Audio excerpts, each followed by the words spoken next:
Easy Bangla প্রথম পত্রের পক্ষ থেকে আমি সাকিব শেষবারের মতো বৃষ্টি কবিতার শেষ আলোচনা নিয়ে চলে আসছি স্যার। ক্লিয়ার? কারণ আপনারা আমি জানি এইখানে তো ধাপ করে চলে আসেন নাই। প্রথমে আপনারা অবশ্যই কবি পরিচিতি পড়ছেন সৃজনশীল প্রশ্ন, জ্ঞানমূলকগুলো আপনাদের জানা হয়েছে। এখন আমরা আলাপ করব অনুধাবনের প্রশ্ন উত্তর নিয়ে। আমরা একটু বোঝার চেষ্টা করব আর এই শেষ 6টা প্রশ্ন কি কি আছে এর মধ্যে, কেমন প্রশ্ন হয় এবং তার ব্যাখ্যাটা আমি মুখে দিব। খেয়াল করবেন স্যার, একটু দেখেন কি বলতেছে। 6 নাম্বার, রুগ্ন বৃদ্ধ ভিখারির রগ ওঠা হাতের মতন। এটা স্যার আমরা 5 নাম্বারেই পড়ছিলাম বা 4এই পড়ছিলাম প্রশ্নটা। সেটা কি ছিল স্যার? যে কবি একটা রুক্ষ মাঠের বর্ণনা কিসের সাথে তুলনা করছে? একটা রোগা বৃদ্ধ ভিখারির রগ ওঠা হাতের মতো, মানে তার হাত যেরকম রেখায় রেখায় ভরে যায় রগের দাগে দাগে, ঠিক তেমনি স্যার একটা শুকনো মাঠও ওরকম ফেটে চৌচির হয়ে যায়, সেই কথাটাই কিন্তু বুঝাইছে। দেখেন স্যার, একই উত্তর কিন্তু 2 রকম প্রশ্ন। ওইখানে বলা হয়েছিল ধান ক্ষেতের সাথে কার তুলনা করা হয়েছে, আর এইখানে বলা হচ্ছে রুগ্ন বৃদ্ধ ভিখারির রগ ওঠা হাতের মতন বলতে কবি কোনটাকে বুঝাইছেন স্যার? কাকে বুঝাইছেন? ওই ধান ক্ষেতকে বুঝাইছেন, ফাটা মাঠকে বুঝাইছেন। ক্লিয়ার? যে মাঠটা ভিখারির রগ ওঠা হাত যেমন দাগে দাগে ভরে যায়, সেরকম ভরপুর ভরা একটা ফাটলওয়ালা মাঠ। Clear sir? অর্থাৎ দেখেন এই যে জিনিসটা, এটাকে আমরা কবিতার ভাষায় বলি উপমা, বা ইংরেজিতে বলতে গেলে বলে স্যার মেটাফোর। আমরা বলি না স্যার তুমি চাঁদের মতো সুন্দর, চাঁদের মতো কিন্তু সুন্দর অসম্ভব না, চাঁদ কিন্তু দেখতে খুব বিচ্ছিরি। আপনি যদি লজিক্যালি দেখেন স্যার, মানে যার চেহারা ভাঙা চূড়া, এখানে কালো কালো দাগ এবং গর্ত গর্ত থাকবে, সেই আসলে চাঁদ, মানে লিটারেলি স্যার। এবং আমাদের মানুষের চেহারা কিন্তু গোল না স্যার, চাঁদ কিন্তু টোটালি গোল স্যার, একটু চাপা কিন্তু টোটালি গোল। তো দেখতে বিচ্ছিরি লাগবে, আপনি চিন্তা করে দেখেন কারো চাঁদের মতো হয়, কিন্তু আপনারা কেন বলেন ওটা কিন্তু আসলে চাঁদ বুঝান না, ওটা একটা উপমা, মেটাফোর। আপনি কম্পেয়ার করেন, চাঁদ যেমন একটা নমনীয় সুন্দর উজ্জ্বল আলো দেয়, কোন একজন পছন্দের মানুষের চেহারা ওরকম সুন্দর একটা আভা বা আলো দিচ্ছে। ঠিক যেমনটা কবি কল্পনা করছেন, ভিখারির হাত আর মাঠ কিন্তু মোটেও এক না স্যার। ক্লিয়ার? কিন্তু কবি ভাবতেছেন মাঠে যেই ফাটলের দাগগুলো দেখা যায় তা দেখতে অনেকটা রোগা ভিখারির হাতের মতো। Clear sir? এইটাই কবিতার কিন্তু খেলা, কবিতার মূল মজাটা কিন্তু এই উপমায় স্যার। আমি ডিরেক্ট বলে দেই যে ভাই কেমন আছেন, ভালো আছি, এই কথাগুলোর মধ্যে কাব্য নাই স্যার। ক্লিয়ার? যেই কথার মধ্যে একটা নতুন চিন্তা আছে, কল্পনা আছে, তার মধ্যে কিন্তু কবিতার মজা লুকায় আছে। বুঝতে পারছেন? তো এটা ছিল একটা উপমা। কিসের উপমা স্যার? ধান ক্ষেতের উপমা, মাঠের উপমা। যেই মাঠ রোদে শুকায়া ফেটে ফেটে গেছে, সেই মাঠ কিসের মতো স্যার? বৃদ্ধ ভিখারির রগ ওঠা হাতের মতো। ওকে স্যার, কথা আর না বাড়াই, আমরা 6 নাম্বার থেকে 7 নাম্বার প্রশ্ন চলে যাব। এবং সেটা কি স্যার? তৃষিত বনের সঙ্গে জেগে ওঠে তৃষাতপ্ত মন। স্যার তৃষ্ণার্ত বনের সঙ্গে কি জেগে ওঠে স্যার? তৃষ্ণার্ত মন জেগে ওঠে। মানে কি? বৃষ্টির ছোঁয়ায় মানুষের মনের যে একটা অদ্ভুত পরিবর্তন লক্ষ্য করা যায়, মানুষের মন যে একটু উদাস হয়ে যায়, একটু অন্যরকম একটা অনুভূতি সে বোধ করে সব সময় স্যার, সেইটা এখানে বলা হয়েছে। আপনি দেখবেন স্যার, এমন কোনো শিল্প সাহিত্যিকের বৃষ্টি নিয়ে গান বা কবিতা নাই যেখানে বৃষ্টির সাথে উদাসীনতার মেলানো হয় না। আমি আগে রবীন্দ্রনাথের সেই বিখ্যাত গান আজি ঝড়ো ঝড়ো বাদলো মুখলো দিনে, ওর লাইনটা আমি বলছিলাম যে কিছুতে কেন যে মনও লাগে না, মানে স্যার কোনো আগ্রহ থাকে না, বৃষ্টির দিনে কেমন উদাস হয়ে যায়। আবার আরেকটা সুন্দর গান আছে রবীন্দ্রনাথের, ওই গানটা হচ্ছে এরকম যে এসো নিপবনে নবধারা জলে এসো করো স্নান, এরকম একটা গান স্যার, মানে তুমি বৃষ্টির জলে গান টান করো। তো ওর মধ্যে একটা লাইনে তিনি বলতেছেন, দাও আকুলিয়া ঘন কালো কেশ পর দেহ ঘিরি মেঘ নীল বেশ। কি চমৎকার লাইন স্যার! বললো কি তুমি খুলে দাও তোমার ঘন কালো কেশ এবং তুমি তোমার গায়ে পরে নাও মেঘের নীলের পোশাক। এই যে অদ্ভুত কথা স্যার! আপনি চুল শুধু শুধু কেন খুলবেন? নারী হোক পুরুষ হোক, পুরুষদেরও চুল বড় হয়, কিন্তু চুল আপনি কেন খুলে ঝাঁকাবেন স্যার? কারণ বৃষ্টির ছোঁয়াতে আপনার মনে একটা আনন্দের উৎফুল্লতা আসছে, একটা ফুর্তি আসছে, একটা উদযাপন আসছে। সেইটাই কিন্তু রবীন্দ্রনাথ তার ওই কবিতায় ব্যাখ্যা করছেন।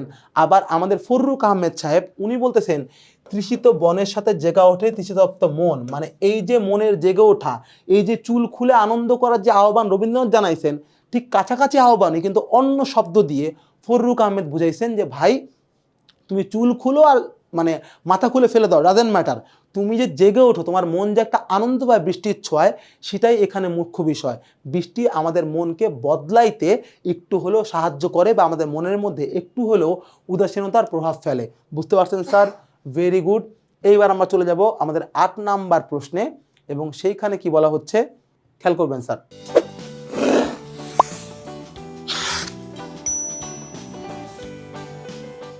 পাড়ি দিতে চায় বহুপথ প্রান্তর বন্ধুর। এইবার স্যার এতক্ষণে এই লাইনটা আসছে, আমাদের কোনো সৃজনশীল লাইনটা ছিল না, এটা একটু খেয়াল করেন। এই কবিতায় কিন্তু এই লাইনটা খুব স্পেশাল একটা লাইন। পাড়ি দিতে চায়, মানে পার হইতে চায়, বহু পথ বহু রাস্তা, প্রান্তর মানে স্যার প্রান্ত বা মাঠ, খোলা প্রান্তর, বন্ধুর, বন্ধুর মানে কি স্যার? আর আপনার স্যার ফ্রেন্ডের, ভাই বাজারের না স্যার, এটা বাংলা একটা মানে এক কথায় প্রকাশ। এই বন্ধুর মানে কোথাও উঁচু কোথাও নিচু, বন্ধুর মানে মোটেও কিন্তু ফ্রেন্ডলি না, এখানে বন্ধুর মানে হচ্ছে কোথাও উঁচু কোথাও নিচু। স্যার তাহলে বন্ধুর কেন হইলো? স্যার শব্দটা বন্ধ থেকে আসছে, যেই রাস্তাটা পুরোপুরি স্মুথ না, যেখানে বাধা আছে, বন্ধ হওয়ার একটা উপায় আছে, তাকেই বলা হয় বন্ধুর রাস্তা, মানে কোথাও উঁচু কোথাও নিচু, একটা টাফ রাস্তা। কবি এখানে কি বলল? আমাদের মন বৃষ্টির ছোঁয়ায় পার হতে চায় অনেকটা পথ। কেমন পথ? বিপদে আটকানো পথ, যেই পথে অনেক বাধা বিপত্তি, সেটা পার হওয়ার জন্য আমাদের মন পাগল হয়ে থাকে। অর্থাৎ এই বাক্যে কবি সাহেব কিন্তু একটা অদ্ভুত কথাই কবিতায় বলছেন, বৃষ্টি আমাদের মনকে শুধু উদাস করে বা খারাপ করে তা না, বৃষ্টি আমাদেরকে অনুপ্রেরণা জাগায় বিভিন্ন বাধা পার হয়ে সামনের দিকে আগানো। বৃষ্টি যেন আমাদেরকে একটা মুক্তির আনন্দে ভাসায়, বৃষ্টি যেন চায় আমরা সমস্ত বাধা বিপত্তি দুঃখকে অতিক্রম করে নতুনের দিকে সুন্দরভাবে অগ্রসর হইতে পারি। এটাই হচ্ছে এই লাইনের ব্যাখ্যা। পাড়ি দিতে চায় বহু পথ আমাদের মন এবং প্রান্তর বন্ধু সকল উঁচু নিচু বিপদ আপদ বাধা পাড়ি দিয়ে বৃষ্টির মধ্যে তারা শেষ হইতে চায়। এটাই হচ্ছে এই লাইনের আসল এবং উপযুক্ত ব্যাখ্যা। এইবার স্যার আমরা চলে যাব আমাদের শেষ দিককার 9 নাম্বার প্রশ্নে। সেটা কি স্যার? একদম শেষ না, শেষ দিককার প্রশ্ন। সেটা হচ্ছে বর্ষার মেঘ বিষণ্ণ মেদুর হয়ে জাগে কেন স্যার? ক্লিয়ার? বর্ষার মেঘ বিষণ্ণ মেদুর হয়ে জাগে কারণ এই বর্ষার মেঘ আমাদের মনকে দুর্বল করে দেয়, উদাস করে। দেখেন, মানব মন ভাবকাতর হয়ে ওঠে, তাই বিষণ্ণ মানে দুঃখ, মেদুর মানে কোমল বা নরম।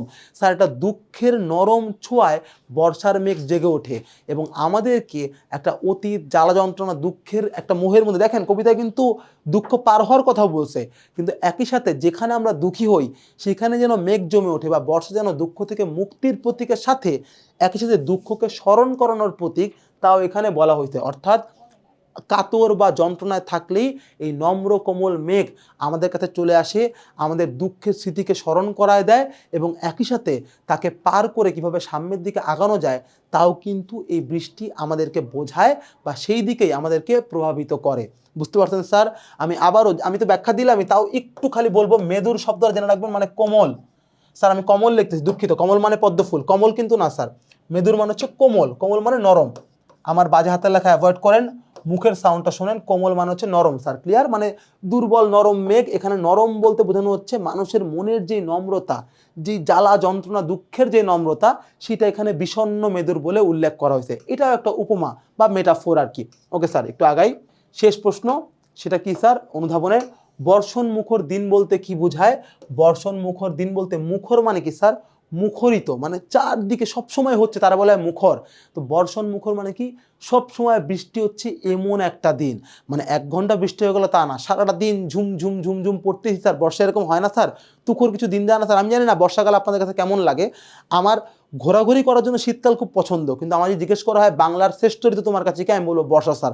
বর্ষার মতো মজার ঋতু আর হয় না, এটা আমার কাছে স্যার, আপনাদের কাছে ভালো নাই লাগতে পারে। তো ওই যে বর্ষার যে একটা সিগনিফিক্যান্ট টাইম থাকে, মানে জুন থেকে জুলাইয়ের সময়টা, যখন টানা 7 দিন 8 দিন বা 3 দিন 4 দিন বৃষ্টি হতেই থাকে, কোনো ব্রেক না দিয়ে, কোনো ইস্তফা না দিয়ে, সেটাকেই এখানে বর্ষণ মুখের দিনের কথা বলা হচ্ছে। দেখেন কি লেখছে, যেদিন দীর্ঘ সময় ধরে অবিরাম বৃষ্টি হয়। অবিরাম, বিরাম মানে বিশ্রাম নেওয়া বা আটকায় যাওয়া, অবিরাম মানে বিশ্রামহীনভাবে বৃষ্টি হয়, তাকেই বলা হয় বর্ষণ মুখর দিন। এবং 2টা লাইন পড়বো যেহেতু সহজ উত্তর এটার। এই দিনে আকাশ মেঘ ঘন হয়ে ভেসে থাকে এবং বৃষ্টি পড়ে থেমে থেমে বা কখনো মুষলধারে। ফলশ্রুতিতে পরিবেশ সজীব হয়ে ওঠে এবং মানুষ ঘরে বসে সেই বর্ষণের আনন্দ উপভোগ করে। তাই মূলত বর্ষণ মুখর দিন বলতে একটানা বর্ষণের দিনকেই, দেখেন কবিতার লাইনটা নিয়ে আসছি এখানে, কিন্তু এর বাইরে বর্ষণ মুখর দিনের মূল ব্যাখ্যা কি? একটানা বৃষ্টি হয় যেই দিনে, সেই দিনকেই বর্ষণ মুখর দিন বলা হয়।